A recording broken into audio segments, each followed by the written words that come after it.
Hey guys, DC here, 70.3 Boulder update. Just wanted to talk to you guys a little bit about our swim waves and how the Boulder Sprint is going to be incorporated into the race this year. That's a new feature to this race. Usually the Sprint is a separate race, but we wanted to offer a unique opportunity for people that might not be ready to do the full 70.3, an opportunity to race on that weekend and still have a good time with us and celebrate the sport on that weekend. So we're excited.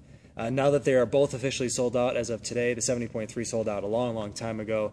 That's been sold out for many months. But the Sprint sold out today, and the races are now completely full. So we're going to have a good time on June 13th. But wanted to update you guys as to how it's going to work to incorporate the two races together.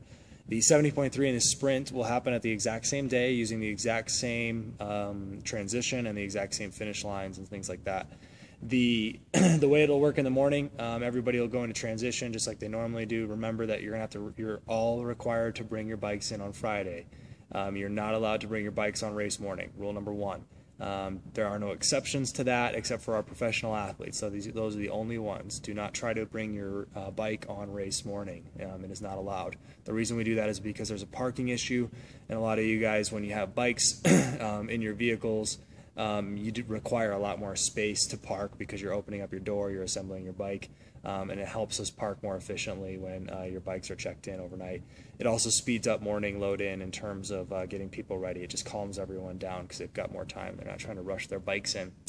But you'll come into transition. The Boulder Sprint triathletes will be in their own little area in transition. The 70.3 athletes will have the majority of the space because that's the larger of the two races. And the same swim in, the same swim start, same swim out, same bike out, same bike in, same run out, and same finish. It's all the exact same. So if you've done the 70.3 in the past, or if you've been to the 70.3 and you're doing the Sprint this year, you can remember those are in the exact same spots as they've always been. There's no changes there.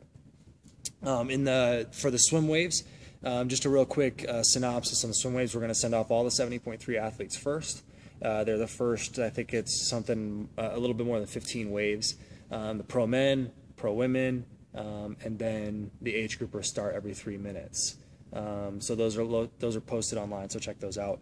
Once all of the 70.3 athletes are in, then we'll launch what will be 3 waves, maybe 4 depending on how we structure it. Sprint waves will go off every 3 minutes after the 70.3 athletes. You will be doing a different course. Your course will be, for the most part, all on the interior of the 70.3 course. So you guys aren't swimming technically the same course, but your swim start and your swim finish will be the exact same. So again, you're not swimming on the same buoy lines. We're going to have separate buoys for you as the Sprint athletes, and we'll educate you. Don't worry. Don't let that stress you out.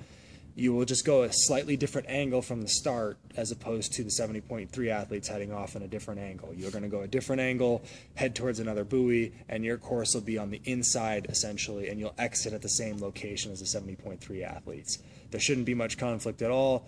It's built that way so that you guys will cross the same timing mats when you start and the same timing mats when you finish your swim. So that's kind of the structure of the swim itself. The reason the waves are a little bit differently than normal, a lot of people have been asking me these questions about why the swim waves are all men first and all women second. There's a reason for that, and I want to kind of briefly talk about that. Historically, a race director would put all historically slower waves, first at the race, and then go progressively faster and faster and faster and have their fastest age groups or fastest swim waves go last. And the idea for that as a race director would be to condense the space in which you're impacting your community.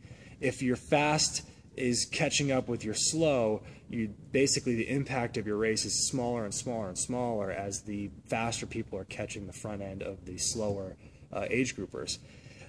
For a lot of reasons, that's good for a community. So when you're talking about putting on a race, that's really good because you're reducing the amount of time that you're blocking roads and impacting a community.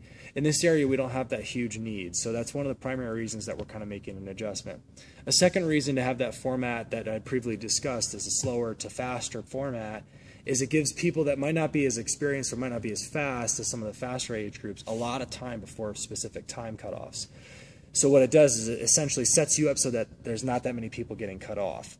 Well, now that we've changed our rules at Ironman, and that no matter how long you're out in the water, everybody has an hour and 10 minutes to swim, and everybody has X amount of time to bike, and everyone has X amount of time to run. It's a rule. There's no need for us to set people up that way, because no matter what you do, if you swim 1 hour and 11 minutes, you're going to be disqualified, and that's just the way it is. So that reason's out the window also. So then it brought me to the conclusion that, well, if those two factors aren't necessary anymore, how do we make this the best experience for athletes? Let's make sure that they're not bumping into each other throughout the day. Let's put fast out front and the slower age groups out back. And inevitably, what that will do is it's going to make this race seem a little bit more like a true race. You're not going to be having a slower age group out front with a faster age group swimming over and biking over for the entire portion of those two legs of the race. That can be really frustrating for both groups, both the group that started early and the group that started later, that's catching up to the earlier group. So the concept behind these swim waves and the order that they're going is men are going first. They're getting out of the way. That way they're not later on starting behind the females and climbing all over top of the females throughout the entire portion of the day. Another thing to consider too, at the end of the day, somebody has to go last. I can't make that go away. We can't make certain age groups make it so everybody goes off in the first 10 minutes of the swim start. That's just not how this works. So when you consider those things and those factors, we put the things into play and we've said, okay, let's make this as a good experience as we possibly can for everybody. Let's put fast out front and the slower age groups out back, and let the race progress as it should, and let you guys have a cleaner race that way. It's not that the groups in the back are not trying as hard as the groups out front. It's just that these groups are historically faster. The numbers prove that, and the slower age groups, the numbers prove that from years past, and they're going to be put in the back. That's the way it's going to be. So we're going to give it a shot this year. A lot of athletes are excited about that. A lot of athletes have mentioned concern. I don't think I've heard any concern or any negative feedback already on that. It's really just people want to understand what the thinking was to that, and so that's why that is the case. So for the rest of the day, once the swim is over, the sprint athletes are on the same essential first part of the bike course as the 70.3 athletes. They'll get off Highway 36 a little bit earlier than the 70.3 athletes, and then they'll merge back again on the diagonal highway with the 70.3 athletes as well. Both of those situations, both when they get off and when they merge back, are very, very wide areas. They're very tame. They're not sharp turns or anything like that. It's actually going to be really good opportunities, high visibility for both the group that is merging and the group that is being merged into or merging away from. It's very highly visible, so it shouldn't be any issues there. It's going to work really well together.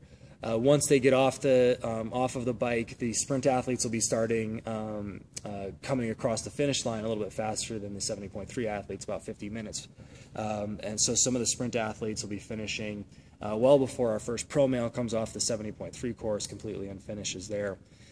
So we'll have the same finish line, the same athlete food, the same kind of areas and services that you guys will have after the race will be shared services. So it's all going to be really smooth. We've thought it through at a really high level. We've really crunched the numbers and thought through the details, and we think it's going to work out really, really well. So we're excited for you guys. Weather's cool around here right now. The water's going to be a little cooler than normal. It's not going to be crazy, so come prepared for a little cooler water than normal. Probably high 60s, I'm guessing. Maybe mid 60s, might be 65 to 68, somewhere in there. That's a guess. We're not going to know until we get closer. It depends on how much rain and how much sunshine we get. That's the way it is. So don't email me or Facebook me about what the water temperature is, because we're not going to know. This is a unique year. We've got a lot more rain and a lot cooler temperatures than we normally do in May. So your guess is as good as mine. So I'll do my best to update you guys as we get closer. And I'm actually spending time out at the reservoir. I don't go out there every day to measure the water temperature, but we'll do our best. Don't call the reservoir either. They're not going to know what the temperatures are until we get closer either, so don't pester them. They've got a job to do to get the reservoir ready for the summer and for the general patrons. So just sit tight. It's going to be a little cooler than normal, and we're going to have a great race day, and we're going to take good care of you. So we're excited. Other than that, there's the run course change that we've mentioned already that you've seen online. There's a lot of reasons for that. If you haven't seen the video as to why we changed that course, look previously on the Facebook page and through comments that I've made there for details on that. But it's going to be a lot of fun. We're really, really excited about this year. It's one of our favorite races. It sells out so fast, and it's so competitive around here at this race. So we're excited to see another year of racing, and we're here for you. These races belong to you guys. I've said that a lot, and I want to make sure that you know that. So feel free to hit me on this page for more information, any questions that you have. Find my staff, find me on race week, and we're here for you. Anything that you need, anything you need for your family and friends. I'm going to go through a spectator briefing as well here on the Facebook page as well. So remind me if I haven't got that up soon enough. I'll get that up here shortly. Got a lot of work to do, but we'll get you sorted out. So any questions, post them here, and we'll look forward to seeing you guys. Thanks so much. See ya.